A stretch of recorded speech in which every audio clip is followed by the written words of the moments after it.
सबसे पहले आपकी जोरदार तालियों के बीच बुला रहा हूं रोइंग के वो खिलाड़ी जो यमुनानगर से ताल्लुक रखते हैं, मिस्टर परमिंद्र कुमार।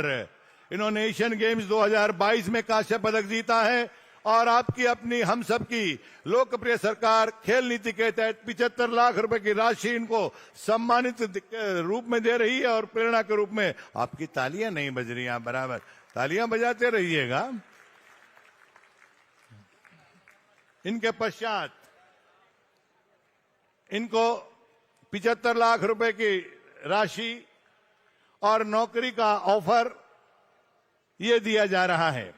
इनके बाद बुला रहा हूं एथलेटिक्स की बहुत ही शानदार हस्ताक्षर सोनीपत जिला के निवासी सीमा पूनिया।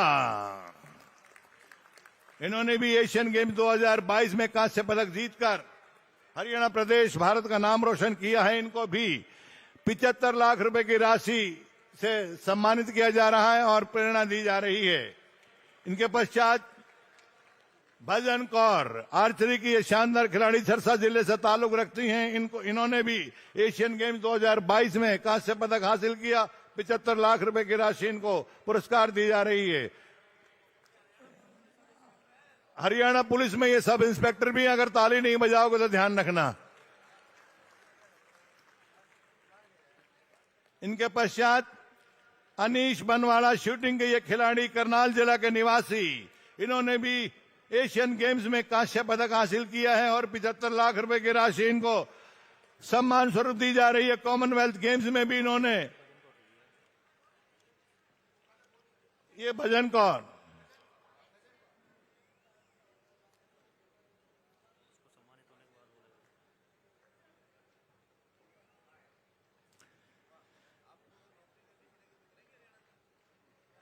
नौकरी का भी ऑफर दे रहे हैं माननीय मुख्यमंत्री महोदय। इनके पश्चात अनीश मनवाला, शूटिंग के ये खिलाड़ी करनाल के निवासी। आइए अनीश, तालियां बजाइए, ये तो यही करनाल के भी हैं। 2022 एशियन गेम्स में कांस्य पदक लिया है, 75 लाख रुपए की राशि। इनके पश्चात आइए आदर्श सिंह, शूटिंग के बहुत ही शानदार खिलाड़ी, जिला फरीदाबाद। इन्होंने भी कांस्य पदक जीता है, अर्जित किया है। 75 लाख रुपए की राशि और नौकरी का ऑफर। इसके पश्चात एथलेटिक्स के एक और शानदार हस्ताक्षर प्रीति लांबा। आदर्श आइए। हाँ नहीं, मैं अगले बोल रहा हूं, तैयार रहेंगे। आदर्श जी जी, आदर्श आपके सामने पुरस्कार ले रहे हैं माननीय मुख्यमंत्री महोदय से। हो गया था वो, तो हो गया।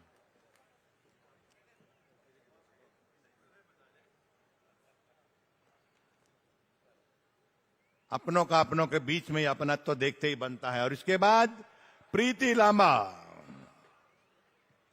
एथलीट प्रीति लांबा, फरीदाबाद निवासी। एशियन गेम्स 2022 में इन्होंने कांस्य पदक जीता है। 75 लाख रुपए की राशि इनको पुरस्कार में दी जा रही है।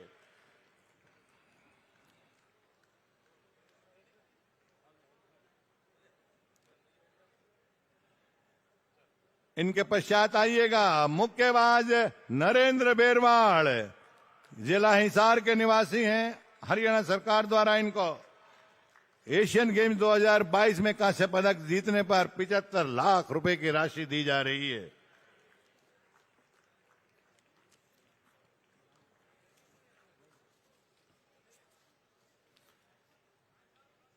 इनके पश्चात आइएगा प्रवीण हुड्डा, बॉक्सर प्रवीण हुड्डा, रोहतक के निवासी हैं। इन्होंने भी कांस्य पदक हासिल किया है। 75 लाख रुपए की राशि और नौकरी का ऑफर। इसके बाद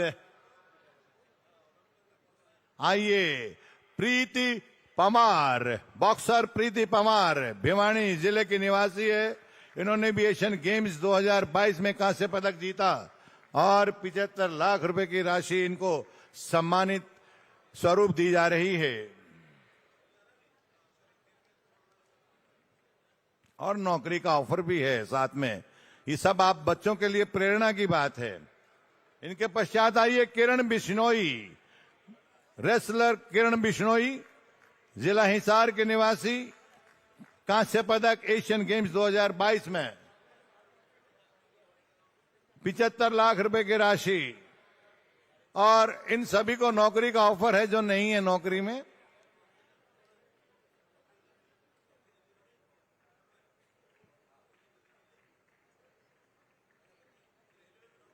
ये रेलवे में नौकरी करती है, इनके लिए तालियां बजाइएगा, इन उपलब्धि हैं ये भी उनकी। इसके बाद सोनम मलिक, रेसलर सोनम मलिक, सोनीपत की एक खिलाड़ी, इन्होंने भी कांस्य पदक हासिल किया एशियन गेम्स 2022 में 75 लाख रुपए की राशि।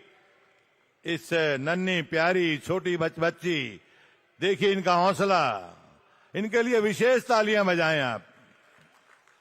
सोनम मलिक।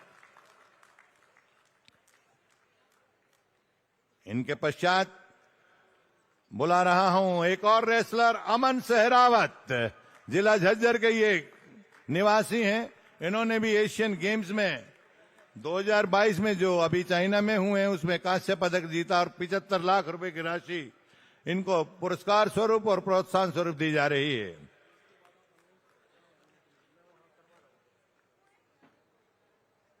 इसके बाद आपके बीच आ रहे हैं एक और रेसलर सुनील कुमार, सोनीपत के पहलवान सुनील कुमार। इन्होंने भी एशियन गेम्स 2022 में कांस्य पदक जीता है। 75 लाख रुपए की राशि प्रोत्साहन, प्रेरणा और सम्मान स्वरूप आपको दी जा रही है। इनके पश्चात बुला रहा हूं दीपक पूनिया, एक और रेसलर हैं, जिला झज्जर के निवासी हैं। इन्होंने एशियन गेम्स में सिल्वर मेडल हासिल किया है और इनको 1.5 करोड़ रुपया, 1,50,00,000 रुपए की राशि पुरस्कार स्वरूप आपके अपनी लोकप्रिय सरकार के मुखिया माननीय मुख्यमंत्री महोदय के कर कमलों से दिए जा रहे हैं। एशियन कुश्ती चैंपियनशिप में भी इनका 2022 में रजत पदक था और कॉमनवेल्थ गेम्स में भी इनका स्वर्ण पदक था। बहुत ही उदीयमान, बहुत ही उत्कृष्ट पहलवान है दीपक पूनिया। इनके पश्चात आइए संजय, हॉकी के बहुत ही शानदार खिलाड़ी, हिसार से जिनका ताल्लुक है, हिसार जिला से। इन्होंने भी एशियन गेम 2022 में स्वर्ण पदक हासिल किया है और राशि सब आप जानते हैं 3 करोड़ रुपया। 3 करोड़ जितनी ताली तो जरूर होनी चाहिए। सर, इनके पश्चात अभिषेक, ये भी हॉकी के खिलाड़ी, जिला सोनीपत से हैं। इन्होंने भी एशियन गेम्स में स्वर्ण पदक हासिल करके हरियाणा प्रदेश का और देश का नाम रोशन किया। इनको भी 3 करोड़ रुपए की राशि। क्या बात, आपका जोश देखते ही बनता है।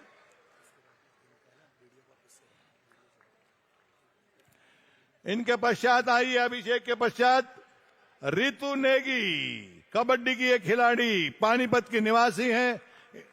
इन्होंने भी स्वर्ण पदक हासिल किया एशियन गेम्स में। इनको भी 3 करोड़ रुपए की राशि। आगे सारे 3 करोड़ के आ रहे हैं, आप तालियां बराबर बजाते रहिएगा। और इनके पश्चात कबड्डी की एक और शानदार खिलाड़ी, झज्जर जिला के निवासी प्रियंका। इन्होंने भी एशियन गेम्स 2022 में गोल्ड मेडल, स्वर्ण पदक हासिल किया और माननीय मुख्यमंत्री महोदय की आकर्षक खेल नीति के तहत इनको भी 3 करोड़ रुपए की राशि पुरस्कार में दी जा रही है।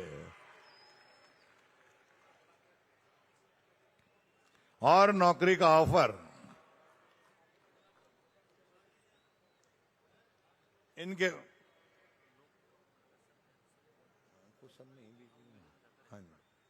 सभी को नौकरी का ऑफर भी दिया जा रहा है।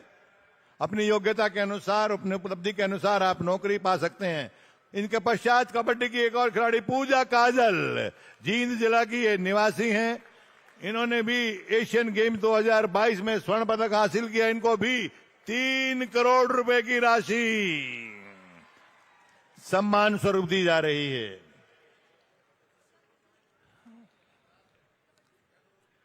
नौकरी का ऑफर भी है सभी के लिए जो नौकरी नहीं कर रहे हैं या हरियाणा में करना चाह रहे हैं उनके लिए। और आइए एक बार फिर आपके लिए तालियों का अवसर। कबड्डी की एक और शानदार खिलाड़ी पूजा नरवाल, सोनीपत की खिलाड़ी हैं ये। इन्होंने भी एशियन गेम्स में स्वर्ण पदक हासिल करके देश का, प्रदेश का नाम रोशन किया। 3 करोड़ रुपए की राशि इनको भी इनाम में।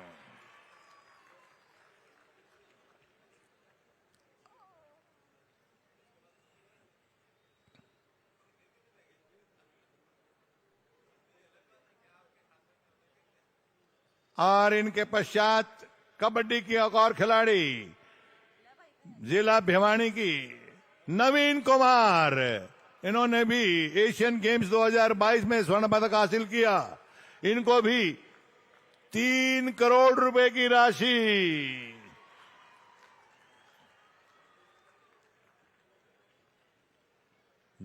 नकद पुरस्कार 3 करोड़ रुपए का, प्रशंसा पत्र और नौकरी का ऑफर सभी खिलाड़ियों को दिए जा रहे हैं।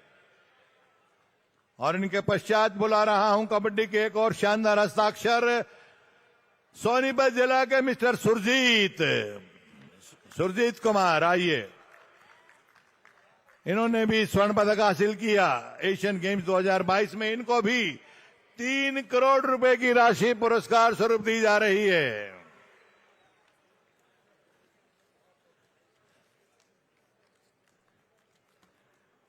कुल 19 gold, 4 silver, 24 bronze, 47 medal, 80 crore से ज्यादा के इनाम। ये कहीं और आपको सुनने को भी नहीं मिलेंगे, देखना तो बहुत दूर की बात है। वीर जवानों, वीर पहलवानों, आपका जोश देखने बनता है।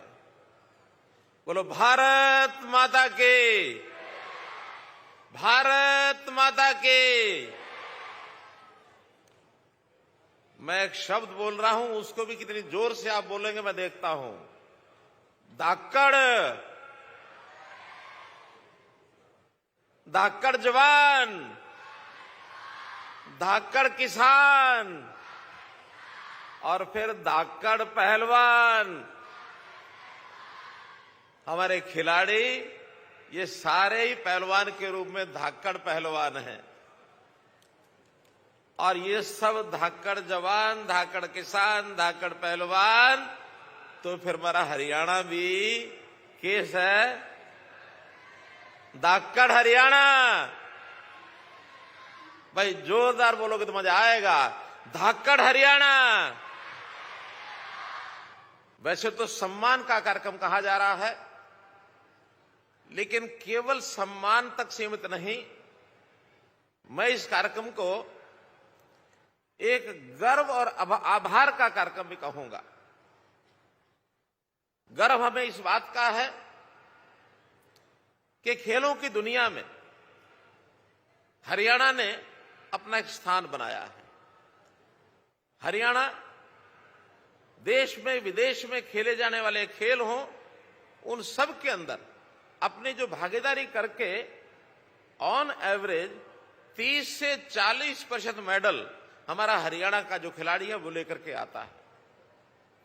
30 से 40% भागीदारी एक प्रदेश की, और बाकी अगर 60-65% भागीदारी है तो सभी 35 प्रदेशों की है। तो इतनी बड़ी भागीदारी होने के नाते से हम कहते हैं हमको अपने हरियाणा के खिलाड़ियों पर गर्व है।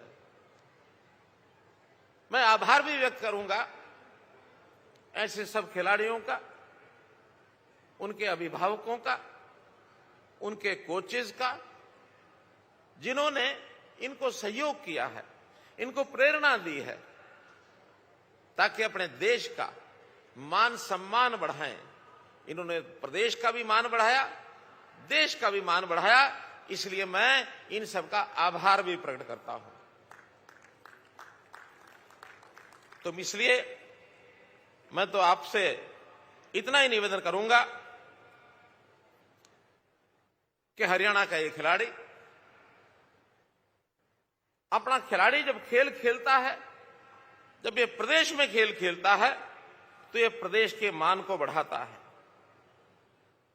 प्रदेश के सम्मान को बढ़ाता है। और जब ये देश के लिए खेलता है तो देश के मान को बढ़ाता है, अपने गांव का, अपने माता पिता का, अपना संस्थान, जिस संस्थान से ट्रेनिंग ले रहा उस संस्थान का, इनका तो मान बढ़ाता ही है।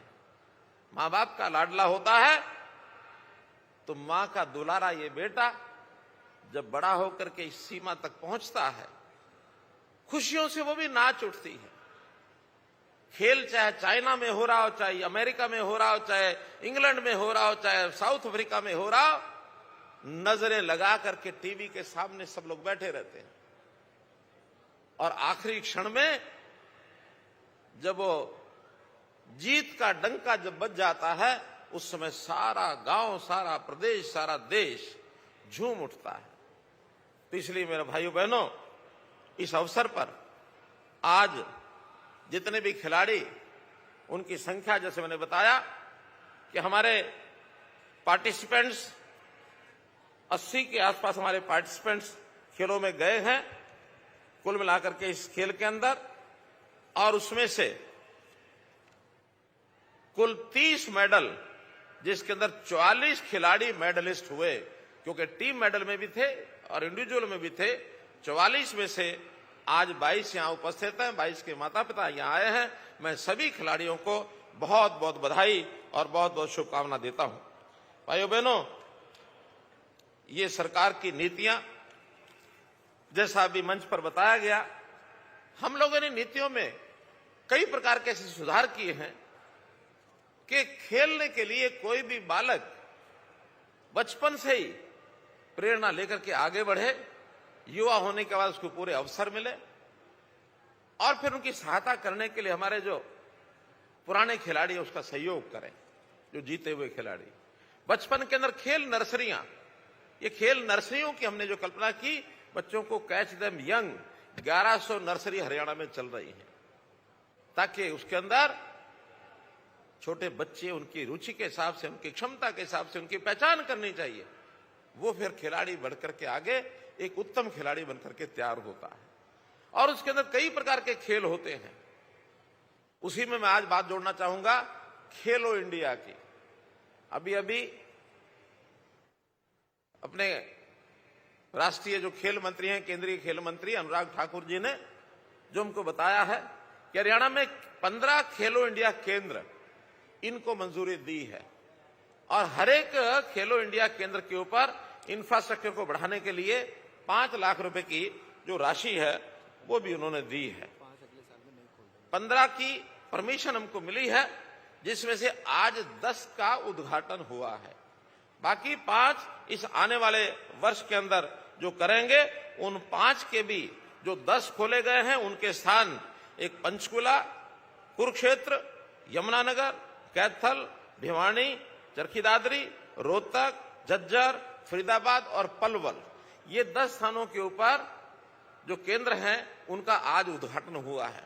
अन्य जो 5 रह गए हैं उनको भी अगले वर्ष के पहले, जिसमें हिसार, सिरसा, नूंह, सोनीपत और जहां हम बैठे हैं करनाल, यहां भी ये सारे केंद्र इस अगले साल में होने वाले हैं।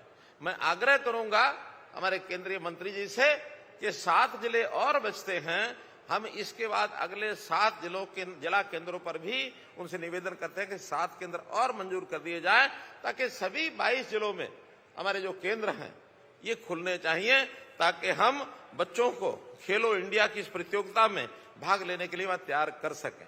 चाहे फिर वो नेशनल गेम्स हो, आगे एशियन गेम्स हो, ओलंपिक गेम्स हो, सबके अंदर आगे बढ़ने की प्रेरणा हम अपने खिलाड़ियों को बहुत सी योजनाएं बना करके देते हैं। अब इसमें से बहुत खिलाड़ी मेहनत करके अपना एक स्थान प्राप्त करते हैं। जैसे आज गोल्ड मेडलिस्ट प्रथम आए, सिल्वर मेडलिस्ट सेकंड आए, ब्रॉन्ज वाले थर्ड आए। कुछ केवल पार्टिसिपेंट्स हैं, हमने पार्टिसिपेंट्स के भी प्रोत्साहन के लिए उनको भी राशि देते हैं, ताकि उनका भी हौसला बढ़े और वो भी आगे बढ़े। जो लोग मेडल विनर्स हैं, मेरा इनसे एक आग्रह है कि इनको अपने स्थान को इंप्रूव करने के लिए आगे बढ़ना चाहिए। इसी स्तर का खेल है तो उसमें अपना स्थान ऊंचा कैसे करें, थर्ड से सेकंड कैसे आए, सेकंड से फर्स्ट कैसे आए, और फर्स्ट वाले को कहूंगा कि किसी और को फर्स्ट आने ना दे, अपने आप को फर्स्ट बनाए रखें। तो कंपटीशन में इस भावना को लेकर के आगे बढ़ेंगे तो नए नए खिलाड़ी और आगे उभरेंगे। और जो आज एशियन खेल रहे हैं तो आगे बढ़कर के ओलंपिक में इसके तैयारी के लिए अपनी जी जान लगा दें, ताकि ओलंपिक जो हाईएस्ट खेल होता है उस हाईएस्ट खेल के लिए हम लोग जो है आगे बढ़ सकें, ताकि दुनिया किसी तरीके से भारत को पहचाने और भारत में हरियाणा को भी पहचाने। क्योंकि एक बात से हमें बताने में भी मुझे संकोच नहीं है, हरियाणा देश की टैली में तो ऊपर आया है, काफी प्रथम है। आज सभी प्रदेशों में नंबर 1 पर हरियाणा है, यदि हम अपने प्रदेशों की बात करें। लेकिन दुनिया के जब देशों की बात करते हैं तो भारत को भी प्रथम आने में बहुत समय लगेगा। हम अभी बहुत उस टैली में नीचे हैं। उस टैली को बढ़ाने के लिए हरियाणा तो अपना योगदान करेगा ही, साथ में बाकी प्रदेश भी अगर जुटेंगे तो निश्चित रूप से एक समय आएगा कि भारतवर्ष दुनिया की टैली में सबसे ऊपर आए। इस प्रकार से हमको करना है। आज हरियाणा की खेलों में जो उपलब्धियां हैं वो बड़ी बेमिसाल हैं। 2012 के अगर लंदन में जो ओलंपिक हुए थे उसमें 6 पदक जो मिले थे, 4 पदक उसमें हरियाणा के थे। ये आज का विषय नहीं है। उस समय से 2016 में रियो ओलंपिक में हमारी 2 बेटियां जो जिन्होंने मेडल लिए थे उसमें से एक बेटी हरियाणा की थी। 2021 के ओलंपिक में भी 7 में से 3 ओलंपिक ये हरियाणा से आए थे। ऐसे ही हमारे जो स्वर्ण पदक विजेता Neeraj Chopra, track and field खेल का पहला स्वर्ण पदक ये नीरज चोपड़ा ने ये जीता था। तो इस प्रकार से खेलों की सूची बहुत लंबी है जिसके अंदर हरियाणा का अपना स्थान है। हर खेल में जैसे मैंने बताया 30 से 40% तक हरियाणा की भागीदार होती है। खेलो इंडिया में भी अभी पहला जो खेलो इंडिया हुआ था 128 पदक में से 41 जो पदक है वो हरियाणा ने जीते थे। खेलों को इनाम के नाते से जैसा आपने देखा कि गोल्ड मेडलिस्ट जो ओलंपिक में उसको 6 करोड़ रुपया हरियाणा देता है। इसके अलावा और भी बहुत प्रकार की सुविधाएं हैं। नौकरी की सुविधाएं भी जो मेडलिस्ट हैं उन सब के लिए हमने तय की हैं। और इसी प्रकार से जो एशियन गेम्स हैं इसमें भी गोल्ड मेडलिस्ट को, जैसे आज आपने देखा 3 करोड़ रुपए की राशि ये गोल्ड मेडलिस्ट को मिलती है। आज 44 खिलाड़ियों को जो नगद राशि दी गई है, आज तो एक टोकन जैसा होता है, इसके बाद इनके खातों में राशि शाम तक ही पहुंच जाएगी। वो 81 करोड़ रुपए की राशि ये कुल मिलाकर के दी है, कुल 81 करोड़ रुपया है। अब एक सुझाव मेरे मन में आया, किसी ने कहा कि अच्छी बात है, खिलाड़ियों को सेहत बनाने के लिए कुछ ना कुछ और भी करना चाहिए। तो मैं एक छोटी सी चीज और जोड़ता हूं, बहुत बड़ी तो नहीं है, कि ऐसे इन सभी 44 खिलाड़ियों को एक वीटा घी का टीन, ये भी एक आज मैं अनाउंस करता हूं, इन सबको दिया जाएगा। वीटा घी का एक टीन, ताकि खाओ पियो खेलो और अपनी सेहत बना करके आगे बढ़ो। इस नाते से भी इस काम को हम करेंगे। तो आज इस अवसर के ऊपर कुछ और चीजें, क्योंकि अपेक्षा रहती है कि इस अवसर पर कोई अनाउंसमेंट्स भी ऐसी करनी चाहिए, तो मेरे दिमाग जो मैं जब डिपार्टमेंट के साथ बैठ करके हम लोगों ने जो तय किया है उसके अंदर एक है कि छोटे छोटे स्थानों पर जो खेल होते हैं गांव में, शहर में, तो वहां कुछ इक्विपमेंट्स की डिमांड आती है हमारे पास। चाहे वो वॉलीबॉल के नाते बॉल्स की बात है, या कोई नेट की बात है, फुटबॉल की बॉल और नेट की बात, बास्केटबॉल की बॉल की बात, handball, boxing, wrestling, judo, cricket, इनके लिए जो इक्विपमेंट्स हैं उसके प्रोविजन को हम 2023 के अंदर एक नई पॉलिसी बनाई है हमने। अभी 13 तारीख को उसको घोषणा कर दी है। तो जहां की जितनी डिमांड होगी उस हिसाब से ये सामान ये देने की हम पॉलिसी इस साल से बना रहे हैं कि गांव में, शहर में, जहां भी छोटे छोटे स्थानों से इन खेलों को बढ़ावा देने के लिए सामान की जरूरत है हम देंगे। इसी प्रकार दूसरा, कुछ खेल ऐसे हैं जो हमारे राष्ट्रीय खेलों की जो सूची है उसके अंदर नहीं आते हैं, फिर भी मान्यता कुछ खेलों ने, कुछ एसोसिएशन अपने बढ़ा रखी हैं। ऐसे जो छोटे छोटे खेल, नए नए खेल, जब तक वो किसी खेल श्रृंखला का हिस्सा नहीं बन जाते तब तक उनको इनाम जो है गोल्ड मेडलिस्ट का या सिल्वर मेडलिस्ट का, ब्रॉन्ज मेडलिस्ट का जो इनाम हमारे सामान्य खेल नीचे लेवल के होते हैं वो उनको भी दिए जाएंगे। कहीं 25,000 है, कहीं 15,000 है, कहीं 10,000 है। तो ऐसे सामान्य खेलों को बढ़ावा देने के लिए भले एक ये छोटी योजना है तो भी हम इसमें जो एलिजिबल इस प्रकार के कैंडिडेट होंगे उनको ये पैसा देकर के उनको प्रोत्साहित करेंगे। नई कोई निशानेबाजी इसकी रेंज हरियाणा में हो, अभी तक मेरी जानकारी के हिसाब से सरकारी ऐसी कोई भी शूटिंग रेंज हरियाणा में नहीं है। तो 2 स्थानों पर हमने तय किया है, एक विलेज निमाणा डिस्ट्रिक्ट झज्जर और दूसरा सेक्टर 32 पंचकुला। इन 2 स्थानों पर और निशानेबाजी के 2 प्रशिक्षण केंद्र ये हरियाणा की ओर से खोले जाएंगे। इसी प्रकार 2 तीरंदाजी आर्चरी रेंजेस ये भी यमुनानगर में तेजली स्टेडियम और फरीदाबाद में डिस्ट्रिक्ट स्पोर्ट्स कॉम्प्लेक्स, ये 2 जगह तीरंदाजी के और 2 सेंटर ये भी खोलने की आज मैं घोषणा करता हूं। तो इस प्रकार से आज के इस खेलों के अवसर पर आपको मैं बहुत बहुत बधाई और बहुत बहुत शुभकामना देता हूं और इसी प्रकार से आप आगे बढ़ करके और अपने देश प्रदेश का नाम बढ़ाते रहें।